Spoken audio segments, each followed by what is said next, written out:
Close by the mountains of Ward Fell, a little old railway clings along the slopes of Benglis Valley. Once used to export slate from the hills down to Croven's Gate, the quarries are now closed and the railway is without purpose. But this charming line lives on, as a few passionate railwaymen set out to restore the wonder that the railway once held. This story describes the daunting tale and the efforts few civilians went to in an attempt to save the line from the scrap merchants. This is the story of the Skarloey Railway.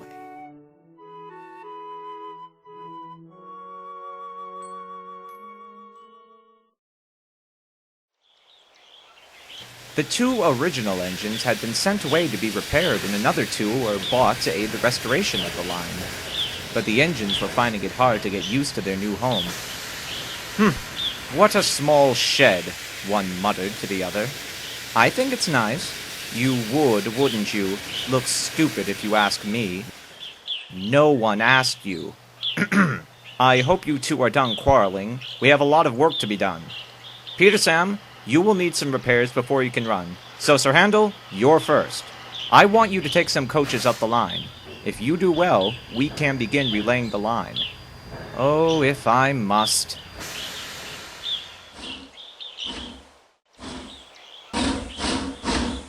What on earth? I won't pull these. They're not coaches, they're cattle trucks. Ooh! How dare you! I'm used to bogey coaches, not these filthy things. Sir Handel felt very uncomfortable. He was very unsuited to change. He rolled into the bottom station, full of discontent. A large engine stood at the platform behind him. Hello, he said. Who are you? I'm Gordon, the engine replied. Who are you? I'm Sir Handel. Yes, I've heard of you. You're an express engine. So am I. I'm used to bogey coaches, oh, not these cattle trucks. Do you have bogey coaches? Oh, I see you do. Very nice. We must have a chat sometime. Sorry, I must be off. I must keep time, you know. Gordon was left lost for words. Sir Handel was coupled to his train, and he set off up the line. Come along, he strained to the coaches. Cattle trucks will pay him out. Eventually, the line began to climb. It wasn't very steep, but the weather was damp and cold. Hold him back, the coaches whispered to each other. Sir Handel was straining. His wheels were slipping and his coupling rods ached. He couldn't climb the hill. Steam bellowed everywhere. His wheels wouldn't stop spinning. I can't do it, pled Sir Handel. I'm used to sensible bogey coaches, not these scruffy cattle trucks. Replied the driver. We'll go back to the station and sand the rails. You'll need to have a good run at the hill to get a decent grip. So they did. Sir Handel made a tremendous effort and pulled through.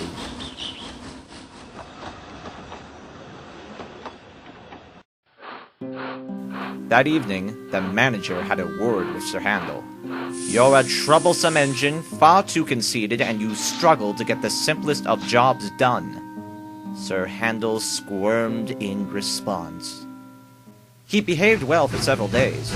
The rebuilding of the line was started, Peter Sam was repaired, and the two engines spent the entire season taking reconstruction trains up to the station beside the lake. One morning, he was sizzling by the top station when his driver came up to him. Come on, Sir Handel, we're short on wagons. Go and collect some slate trucks from the quarry and take them to the wharf. Slate trucks, scoffed Sir Handel. We'll see about that.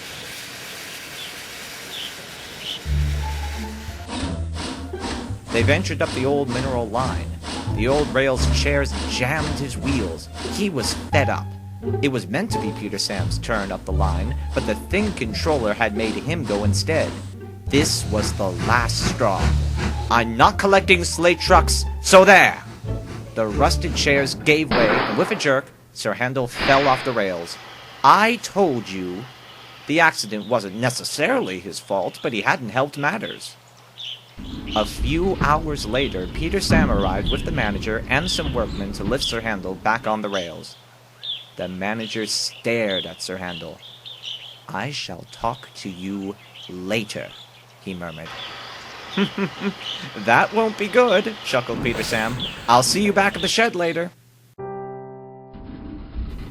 That evening, Sir Handel backed miserably into the shed to find the Thing Controller waiting for him. You have been a very disobedient engine, he said sternly. We'll give you one more trial, but if you fail this, then you will be taken out of service. Sir Handel grew concerned.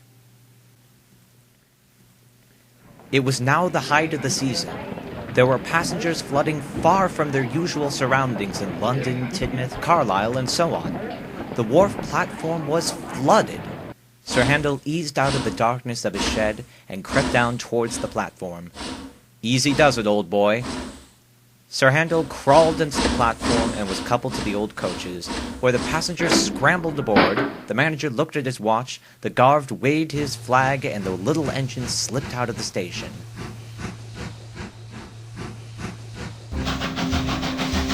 He passed the sheds with a roar. Peter Sam called out to him, "Keep at it, mate! You're doing brilliantly!" Sir Handel pushed on and climbed up the Crosney County bank.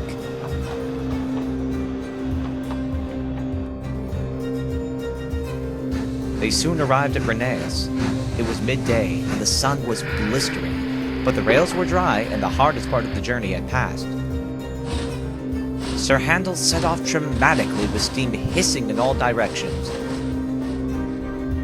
"What a show!" called the fireman. "Not long now, and we'll be at the top station." Sir Handel glided into sight of the platform and rolled over the point gently. Then it happened. Sir Handel's trailing wheels popped out of the frog as he entered the platform. "Keep going," called the driver. "They'll re-rail themselves." But they didn't. They buckled the rails and Sir Handel dropped onto the ground. "Oh, that's that then," Sir Handel sulked. The manager was at the booking office listening for the faintest signs of a returning train when he received a discouraging call from the top of the line. "Get number 3 back on the line soon as possible and bring the train home if you can. We'll get number 4 in steam for the 2:45. As he walked out of the office towards the shed, he noticed that the platform was filling quickly. If Sir Handel couldn't bring the coaches back, there would be no down train.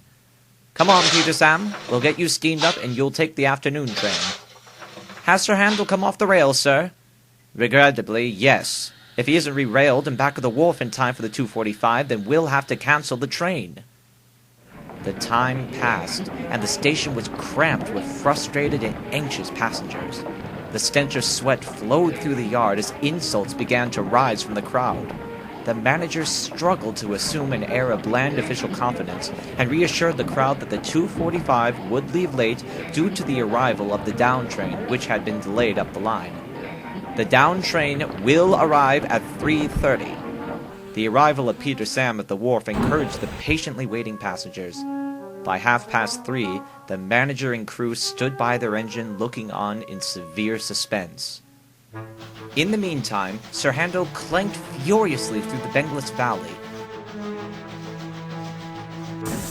He pelted through the Glennock Loop at a victorious speed. Then, for a moment, it seemed to come to a depressing end. Sir Handel's trailing wheels left the rails again. "I'm not stopping, I can make it!" And with that, the engine's trailing wheels lurched back into the rails as they passed the end of the loop. The manager was just beginning to stress the regret of a possible fatal error in judgment when a blessed sound of a whistle shrieked in the distance. Sir Handel emerged from the wharf bridge and, with a final sigh of his brakes, stopped at the platform.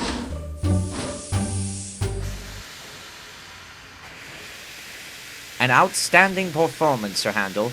Thank you for bringing the train home."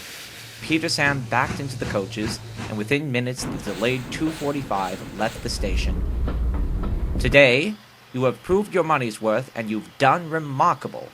The regrettable fact is that you can't run on our rough track, but, with a few adjustments, we should have you running again by the next season.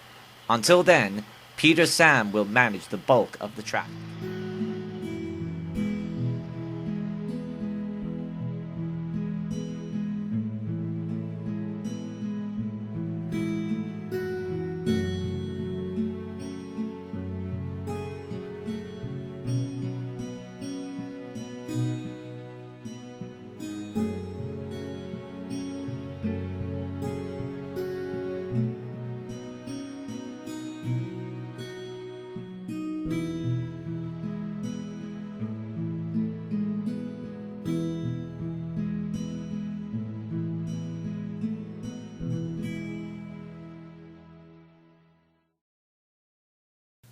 Ooh!